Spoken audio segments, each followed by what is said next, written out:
মা জানো, মনে হচ্ছে আমার ব্যাপারটা না ভুল হচ্ছে। মানে সৈকতের বিহেভিয়ার চেঞ্জ হয়ে যাচ্ছে।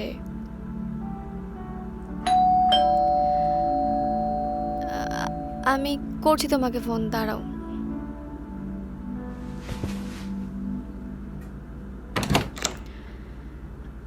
আরে তুই? তা আবার আর কে হবে? আন্টি ফোন করে কিছু বলেনি?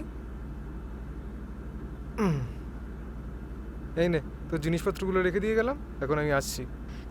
শোন না, একটু বসে যাবি?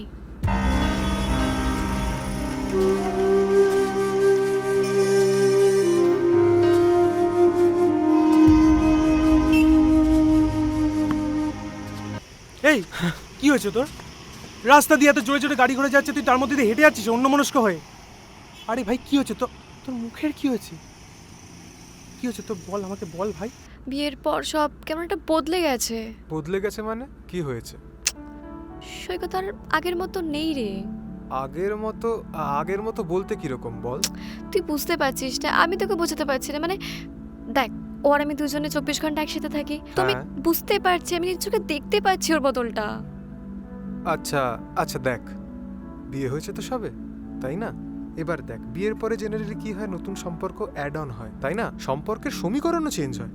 তো হতে পারে এসব নিয়েও একটু স্ট্রেসড আউট আছে। তুই বেকার চিন্তা করছিস, জানিস তো? বিয়েটা আমিও করেছি, হ্যাঁ। আমি তো বদলাইনি। আরে বাবা, তুই যেভাবে পুরো বিষয়টাকে হ্যান্ডেল করছিস, এমনও তো হতে পারে ও করছে না, তাই না?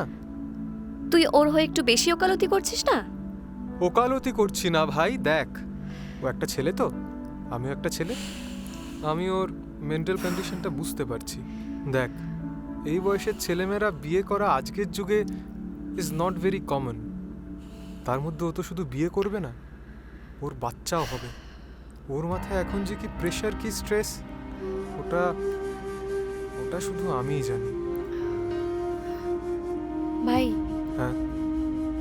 তোকে একটা কথা কনফিউজ করার আছে। কনফেস? কি?